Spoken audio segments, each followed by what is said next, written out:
Hello বন্ধুরা, কেমন আছো তোমরা সকলে? আশা করি সকলে ভালো আছো, আমিও ভালো আছি। চলো আজকে প্রতিদিন তোমাদেরকে রান্না বান্না দেখাই। আজকে একটা নতুন জিনিস দেখাচ্ছি, সেটা হচ্ছে এত গরম পড়েছে ওর জন্য বানাচ্ছি আজকে আইসক্রিম। আমার ছেলেটা এত অনলাইন দিয়ে আইসক্রিম অর্ডার করে না, যে ধারণার বাইরে। বন্ধুরা ডেলি ডেলি ডেলি রাতে খাওয়া দাওয়ার পরে বলে, মা চলো আইসক্রিম খাই।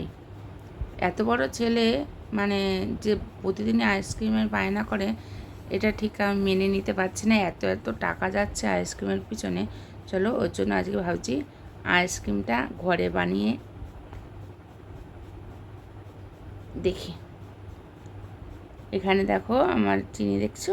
এখানে আমি কি করছি সেটা দেখছে। আবার আমি দেখলাম বলে ওর দিকে তাকিয়ে মুখটা ঘুরিয়ে নিল। আর দেখো এখানে আমি দুধ দেখলেই আমি 1 কাপ দুধ বসিয়েছি। আজকে যেহেতু প্রথম বানাচ্ছি ওর জন্য বেশি রিস্ক নিচ্ছি না, ঠিক আছে? আমি এর আগে কখনোই আইসক্রিম বানাইনি। যাই হোক, চলো বানাতে যখন শুরু করেছি তো বানাতে তো হবেই পুরোটা। এবার আমি এখানে 1 কাপ তো দুধ বসিয়ে দিয়েছি, লিকুইড দুধ। এখানে জাল দিচ্ছি। আর ওখানে আমি একটা কাপের মধ্যে নিয়ে নিলাম একটা 10 টাকা দামের দুধের প্যাকেট, ঢেলে নিলাম গুঁড়ো দুধটা। এবার তোমাদেরকে আগেই বলেছি আমি বেশি কিছু মানে নষ্ট করে বানানোর চেষ্টা করব না, যা ঘরে আছে সেগুলো দিয়েই বানাবো। চলো, ঘরে আমও ছিল। আর এখানে আমি নিয়ে নিচ্ছি 1 চামচ কাস্টার্ড পাউডারটা নিয়েছি। আর দেখো সুন্দর একটা আমের মতনই কালারটা এসছে। কাস্টার্ড পাউডার নিয়ে নিয়েছি। আর এখানে আমি দুধটার মধ্যে দিয়ে দিচ্ছি 1/2 কাপ চিনি। 1 কাপ চিনি দিয়ে ভালো করে নেড়ে চেড়ে জাল দিয়ে নিচ্ছি। আর এখানে আমি কাস্টার্ড পাউডার 1 চামচ নিয়েছি, আর নিয়েছি হচ্ছে প্যাকেট গুঁড়ো দুধ।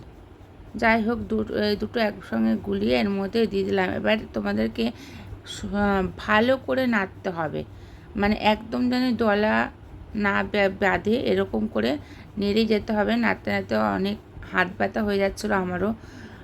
নাড়া তাও থামায়নি হাতে, মানে কি বলবো তোমাদেরকে, নাড়তে নাড়তে যতক্ষণ না গাঢ় হবে ততক্ষণ নেড়ে যেতে হবে। যাই হোক, আমি একটুখানি জাল দিতে দিতে দেখলাম গাঢ় হয়ে এসছে দুধটা। এবার আমি ভাবছি যে প্রতিদিনই ছেলে এত টাকা নষ্ট করে, আইসক্রিমটা যদি বানাতে পারি ঠিকঠাক তাহলে ভালোই হয়। এবার থেকে নাহলে ঘরেই বানাবো আইসক্রিম। আর আমি সত্যি কথা বলছি, আইসক্রিমটা কিন্তু আইসক্রিমের মতনও হয়েছিল, আবার কুলফির মতনও হয়েছিল। যেহেতু আমি ক্রিম দিইনি, কিন্তু ক্রিমি অল্প ভাব ছিল, কিন্তু আমার মনে হচ্ছিলো আইসক্রিমটা মানে আমের কুলফি যেরকম হয় সেরকম টেস্ট। আর সত্যি কথা বলতে বন্ধুরা, ভীষণ টেস্টি হয়েছিল। আর দেখো আমি এখানে নাড়িয়ে নাড়িয়ে গ্যাসের থেকে নিচে নামিয়ে নিয়েছি। নিচে নামিয়ে মানে আমি গ্যাসটা বন্ধ করে দিয়েছি, দিয়ে আমি নাড়িয়ে নাড়িয়ে পুরো এই মিশ্রণটাকে ঠান্ডা করে নিতে হবে। আর এই মিশ্রণটা এমন ঠান্ডা করতে, মানে নাড়িয়ে নাড়িয়ে যাতে উপরে শর্ট না পড়ে। এবার তোমাকে নাড়াতে হবে এর জন্যই, যাতে এর উপরে মানে শর যাতে না পড়ে।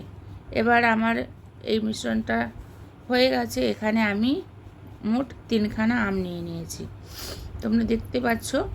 আর আমি দেখো এই 3খানা আম নিয়ে আমটাকে দুপাশ দিয়ে কেটে নিয়ে একটা আম আমি ছোট ছোট করে কেটে নেব। এইটা হচ্ছে, যেহেতু আমের আইসক্রিম বানাচ্ছি, আইসক্রিম বলো বা কুলফি বলো, যাই হোক আমের আইসক্রিম বানাচ্ছি, ওর জন্য আমি এই মানে আমগুলো দেব। মানে এটা সলিড আম, এটাকে আর হচ্ছে আমি মিক্সিতে প্লাগ করব না। এবার এটাতে আমি পুরো মানে টুকরোটাই দেব। এখানে মোট আমি 3টে আম নিয়ে নিয়েছি। আর দেখো এই আমটা আমি পুরোই মানে এমনি ছাড়িয়ে নিলাম। আর এই আমটারও আমি কেটে বের করে নিয়েছি।